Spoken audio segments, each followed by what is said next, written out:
اہم سوال ہے اور سچویشن کے اعتبار سے اور بھی زیادہ اہمیت اختیار کر گیا ہے۔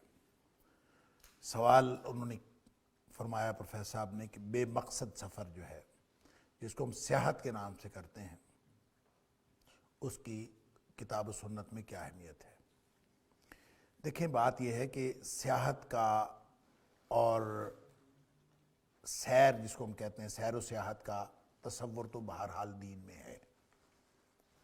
کہ آپ گھومیں پھریں اور نصیحت کے لیے آپ گھومیں پھریں، اور ویسے بھی بچوں کے لیے گھومنا پھرنا اس کی دلیل وہ ہے کہ جب سورہ یوسف کے اندر یہ آتا ہے کہ حضرت یعقوب علیہ السلام سے بھائیوں نے کہا کہ ہم یوسف کو ساتھ لے کے جاتے ہیں، تو دلیل یہی دی تھی کہ یرتع و یلعب، گھومے پھرے گا کھیلے گا۔ اس کی تفصیل آپ لے سکتے ہیں، آج بھی اگر دنیا میں کوئی پارک وغیرہ ہوں گھومنے پھرنے اور کھیلنے کی جگہ ہو آپ بچوں کو لے جا سکتے ہیں، ایسی کوئی بات نہیں۔ لیکن سفر کرنا اور ایک جگہ سے دوسری جگہ کا سفر، اس کو تو نبی اکرم صلی اللہ علیہ وسلم نے قطعۃ من العذاب فرمایا کہ سفر جو ہے یہ تو عذاب کا ایک ٹکڑا ہے، اور آپ نے فرمایا کہ جب کسی کو سفر درپیش ہو اور وہ جس کام سے اس نے سفر کیا ہے وہ کام ہو گیا تو فوراً واپس لوٹے، یعنی جس مقصد کے ساتھ سفر کیا تھا وہ مقصد ختم ہو گیا تو اس کو چاہیے کہ فوراً واپس آئے۔ کیا مطلب؟ خواہ مخواہ ادھر ادھر نہ گھومتا پھرے۔ یہ ایک بات گویا ان حدود کا تعین کر دیتی ہے کہ آپ نے اگر سفر کرنا ہے، اگرچہ وہ تفریح کے لیے ہو، اگرچہ وہ سیاحت کے لیے ہو، لیکن اس کا ایک محدود طور پر ایک ایسے ایریا میں یا ایسی جگہ میں جہاں پہ آپ کو کوئی خطرات لاحق نہ ہوں، جہاں پہ کوئی سفر قطعۃ من العذاب نہ ہو۔ اور نبی کریم صلی اللہ علیہ وسلم نے جتنی سفر کے بارے میں جو خوفناک باتیں بتائی ہیں، جو جس میں یہ شامل نہ ہوں، وہاں آپ یہ سیر و سیاحت کر سکتے ہیں، بالکل اس میں کوئی حرج نہیں ہے۔ البتہ یہ جو واقعہ ہمارے ہاں بہت ہی افسوسناک واقعہ کل ہوا ہے مری کے اندر، برف باری والا، اس کا کون ذمہ دار ہے اور اس کی کتنی اس کے پہلو ہیں، میں اس کی طرف نہیں جانا چاہتا۔ اللہ تعالیٰ ان فیملیز کو جو فوت ہوئے وہاں پہ، اللہ تعالیٰ ان سب کی مغفرت فرمائے، اور جو ان کے لواحقین ہیں اللہ تعالیٰ ان کو صبر جمیل عطا فرمائے، اور اللہ تعالیٰ ہمارے ملک کو ایسی آفتوں سے محفوظ فرمائے، اور جو بھی ذمہ دار ہیں ان ذمہ داروں کو وہاں جو انہوں نے کردار ادا نہیں کیا، اللہ تعالیٰ آئندہ ان کو یہ کردار ادا کرنے کی توفیق عطا فرمائے۔ یہ ایک الگ معاملہ ہے۔ اس کے لیے تو قرآن نے واضح طور پر ایک بات فرمائی ہے کہ وَلَا تُلْقُوا بِأَيْدِيكُمْ إِلَى التَّهْلُكَةِ۔ بھئی ٹھیک ہے آپ سیر و سیاحت کریں، اس شریعت کی اس میں گنجائش ہے، آپ اپنے بچوں کو تفریح کے لیے لے جائیں، لیکن جس تفریح کے اندر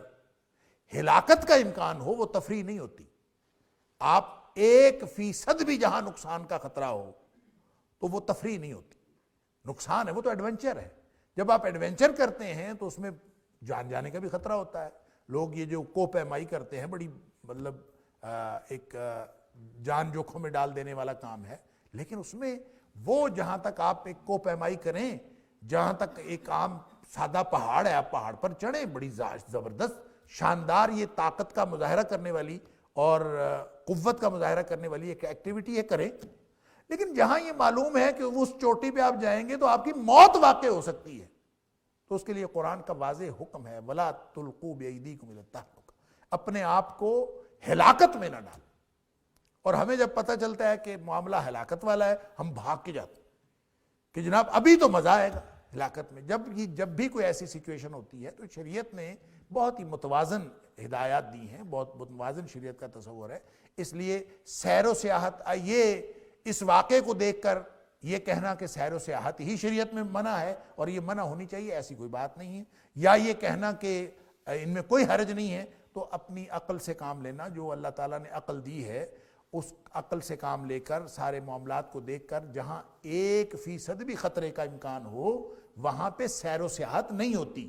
وہ ایک مہم ہوتی ہے، مہم جوئی ہوتی ہے، اور مہم جوئی کرنا یہ دین کے لیے تو ٹھیک ہے، کسی بڑے مقصد کے لیے تو ٹھیک ہے۔ یہ سیر و سیاحت کے لیے صرف شوق پورا کرنے کے لیے مہم جوئی، یہ شریعت کے ویسے عمومی مقصد کے خلاف۔ لہٰذا سیر و سیاحت ضرور کیجئے، لیکن خطروں کا ادراک کر کے اور خطروں سے بچتے ہوئے، ایسی صورتحال خود ہی کوئی شخص نہ کریٹ کرے۔ اب دیکھیں لاکھوں لوگ اگر وہاں پہ پہنچ گئے ہیں جہاں ہزاروں لوگوں کی جگہ تھی، تو اگر یہ تو اللہ کی طرف سے وہ برف کا طوفان آ گیا، اگر وہ نہ بھی آئے تو وہاں پہ ایک عذاب بن جاتا ہے صرف زیادہ لوگوں کا آ جانا۔ بہرحال اللہ تعالی ہمیں شریعت کی جو متوازن اور معتدل جو شریعت کی تعلیمات ہیں، اللہ تعالیٰ ان کے اندر رہ کر ہمیں زندگی گزارنے کی توفیق عطا فرمائے۔ واللہ اعلم بالصواب۔